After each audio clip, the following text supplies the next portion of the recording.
Akkam jirtu daawwattoota keenya Prime Media irraa oduu yeroo kana qabannee isiniif dhiyaanneerra. Oduu waliin Andaraartuu Dastaati. Jalqaba irratti hangafoota oduu. Ministeerri Fayyaa karoora yaala balaa tasaa fi wallaansa cimaa waggaa 5 ifatti eegalchiise. Godina Harargee Lixaatti hospitaalli sadarkaa jalqabaa Daaroo Labuu eebbifameera. Pirezidaantiin itti aantuu Ameerikaa Kamala Harris godaantonni Guatemala karaa seeraan alaa gara US seenuuf akka hin yaalle hubachiisan. Kunneen hangafoota oduu keenyaati. Gara bal'ina oduu keenyaatti isin ceesisna haga dhumaatti nu faana tura. Ministeerri Fayyaa karoora yaala balaa tasaa fi wallaansa cimaa waggaa 5 ifatti eegalchiise. Karoorichi rakkoolee yaala balaa tasaa fi wallaansa cimaa mudatan hambisuuf ni gargaara jedhame. Haga ammaatti tajaajilli kutaa yaala balaa tasaa fi wallaansa cimaa dhaabbilee yaala fayyaa hunda keessatti akka jiraatan taasifamu ibsameera. Yeroo ammaa kutaalee biyyattii hunda keessatti ambulaansonni 3,000 ol damichaan tajaajila laachaa jiraachuu himameera. Waggoota 5 dhufan keessatti damichi caalmaatti guddisuuf hirmaannaa hawaasaa cimsuun miidhaa yaala balaa tasaa keessatti qaqqabu hir'isuuf kan hojjetamu ta'uu ibsameera. Karoorichaan tajaajila yaala balaa tasaa fi wallaansa cimaa hunda qaqqabsiisuuf xiyyeeffannoon kan hojjetamu ta'uun himameera. Karoora waggaa 5 kana hojiitti hiikuuf birrii biiliyoona 3.3 kan barbaachisu ta'uu waltajjii kallattii ministeerichi qooda fudhattoota waliin taasisaa jirurraa hubachuun danda'ameera. Terminaaliin awutoobisii ammayyaawaa Markaatoo tajaajila kennuu jalqabe. Dhaabbanni tajaajila awutoobisii magaalaa Ambassaa Markaatootti tajaajila terminaala awutoobisii magaalaa ammayyaawaa kennuu jalqabu beeksiseera. Waxabajji tokko bara 2013 irraa jalqabee dhaabbanni tajaajila awutoobisii magaalaa Ambassaa awutoobisoota 33 ol gara terminaala haaraatti bobbaasuu ibseera. Terminaalli awutoobisii Markaatoo birrii miiliyoona 200 oliin ijaarame tajaajila geejjibaa ammayyaawaa fi saffisaa kennuu dandeessisas jedhameera. Terminaalichi sa'aatii tokkotti imaltoota 6,000 oliif tajaajila kennuu danda'a jedhameera. Terminaalli awutoobisii magaalaa ammayyaawaa Markaatoo caamsaa 7 bara 2013 eebbifamuun ni yaadatama. Godina Harargee Lixaatti hospitaalli sadarkaa jalqabaa Daaroo Labuu eebbifameera. Hospitaalichi baasii birrii miiliyoona 29.4 ijaarames jedhameera.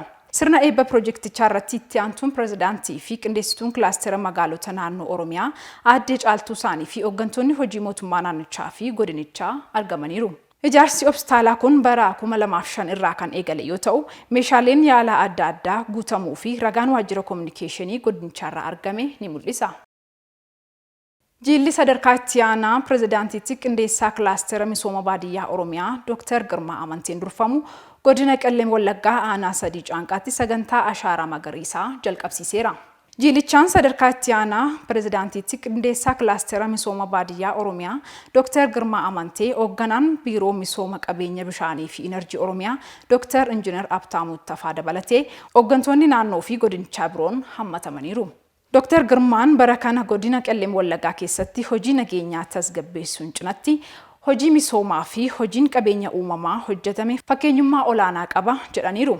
Jilichi dhaabbii biqiltuu dabalatee fincaa'aa laga Qeexoos daawwachuun ibsameera. Aanaa 3 caanqaatti manni barumsaa ifaa boruu sadarkaa lammaffaa baasii birrii miiliyoona 38 ijaarames eebbisiisaniiru. Oromiyaan qabeenya uumamaa hawwata tuurizimiif oolaniin badhaatuu taatus irraa fayyadamaa kan hin jirre ta'uu Koomishiniin Tuurizimii Oromiyaa beeksise.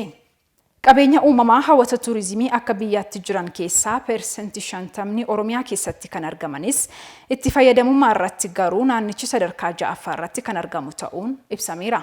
Kunis biyyattiin qabeenya uumamaa qabdutti fayyadamaa akka hin jirre kan agarsiisudha jedhame. Koomishiniin Tuurizimii Oromiyaa fi qorattoonni qabeenya uumamaa waliin ta'uun rakkoolee guddina industirii tuurizimii furuun investimentii tuurizimii babal'isuuf hojjetamaa jiras jedhameera. Keessattuu allaattiiwwan godina Booranaa fi Gujiitti argaman sanyiin isaanii akka hin banne kunuunsuu fi sanyii isaanii baay'isuun madda galii tuurizimii akka ta'an hojjetamaa jiraachuu ibsameera. Oromiyaan qabeenya uumamaa hawwata tuurizimiif oolan irraa akka fayyadamtuuf qaamni dhimmi ilaallatu waliin qindoominaan hojjetamuu akka qabu Koomishiniin Tuurizimii Oromiyaa ibsa miidiyaalee filaateen himeera. Qonnaan bultoonni naannoo Tigraay misooma qonnaa irratti bal'inaan akka hirmaatan mootummaan galteewwan qonnaa dhiyeessaa jiraachuu biiroon qonnaa naannichaa beeksise. Qonnaan bultoonni eeggattummaarraa gara oomishtummaatti akka ce'aniif misooma qonnaa irratti xiyyeeffannoon hojjetamuu akka qabu bulchiinsa yeroo naannoo Tigraayitti itti aanaa itti gaafatamaan biiroo qonnaa obbo Birhaanee Ariyaan ibsaniiru. Mootummaanis galteewwan misooma qonnaaf barbaachisan dhiyeessaa jiraachuu himaniiru. Bulchiinsi yerichaa hanqinni dhiyeessii callaa guddiftuu akka hin mudanne hojjetaa akka jirus himaniiru. Hanga ammaatti sanyii filatamaa gosa garaagaraa walitti qabame kuntaala 66,000 keessaa 10,000 qonnaan bultootaaf raabsamuus eeraniiru. Yeroo dhiyoo keessatti qonnaan bultoota aanaalee 61 keessatti argamaniif sanyii filatamaan kan qaqqabu ta'us dubbataniiru. Xaa'oon biyyoo kuntaalli 800 bittaan raawwachuun buufata Jibuutii ga'uu himaniiru. Xaa'oon kuntaalli 300 naannicha gale keessaa kuntaalli 200 fi 10,000 qonnaan bultootaaf raabsamuus dubbataniiru. Yeroo gabaabaa keessatti xaa'oon biyyoo kuntaalli 500 buufata Jibuutii gara naannichaa kan galu ta'us eeraniiru. Bara oomishaa 2013 fi 2014tti naannichatti lafa hektaara miliyoona 1.3 sanyiin oomishuuf hojjetamaa jiraachuu himaniiru. Maddi oduu kanaa tajaajila oduu Itoophiyaati. Oduu alaatti wayita ceenu pirezidaantiin itti aantuu Ameerikaa Kamala Harris godaantonni Guatemala karaa seeraan alaa gara US seenuuf akka hin yaalle hubachiisan.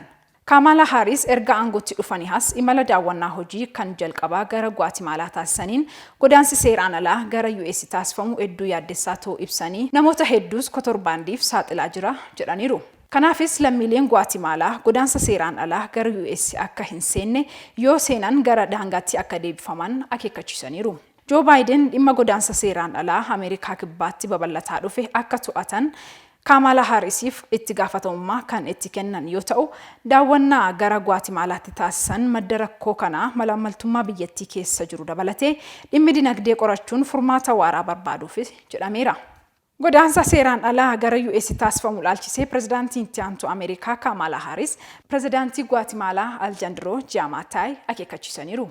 Kamalaan irra deebi'uun karaa seeraan alaa gara US hin dhufina jedhanii Ameerikaan daangaa ishee kabachiisuu itti fufti jechuun ibsaniiru. Kamala Harris dabaluunis Ameerikaan lammiileen Guatemala biyya isaanii irratti abdii akka horatan furmaata waaraa fiduuf waliin hojjechuuf fedhii qabdi jedhaniiru jechuun BBC'n gabaaseera. Ameerikaan fincila Kaameruunitti mudateen wal qabsiisee namoota dhuunfaarra dhorkii viisaa keessetti. Biyyattiin dhorkichaa kan keessee Kaameruun lixatti hokkora kaasuun namoota shakkaman irraa ka'uun ishee beekameera. Ministeera dhimma alaa Ameerikaa Antonio Blinken Ameerikaan Kaameruun bulchiinsa Angolfon keessatti hokkorri ka'e kan ishee yaaddesse ta'uu himaniiru. Hokkoricha kaasuun dhiittaa mirga namoomaa fi dhiibbaa raawwatamuu fi sodaachisuun nageenya warreen diigan ni mormina jedhaniiru. Mootummaan Kaameruunii fi gareen humna hidhattootaa foxxoqan haal duree kamirraa fincilicha dhaabuuf gara mareetti akka galan yaadachiisaniiru. Maddi oduu kanaa BBCdha. Maatii tokko keessaa namoonni 4 haleellaa konkolaataan ta'e jedhamee itti yaadamee dilbata raawwatameen ajjeefamuu isaanii poolisiin Kanaadaa beeksiseera. Haleellaan kun kan raawwatame kutaa bulchiinsaa Ontario keessatti ture.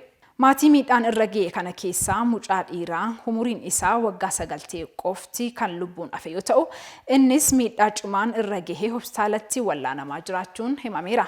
Namni umuriin isaa waggaa 20 ta'ee fi lammiin isaa Kanaadaatti jedhame ajjechaa miseensota maatii arfanii yaalii ajjechaa nama tokkootiif himatameera.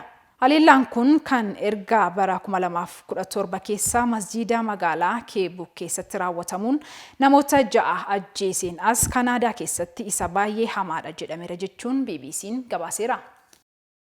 Egaan daawwattoota keenya Prime Media irraa oduun har'aaf qabannee dhiyaannee kanneen hangamaa turan qophiileen Prime Media kan itti fufuu isa waliin yeroo gaarii.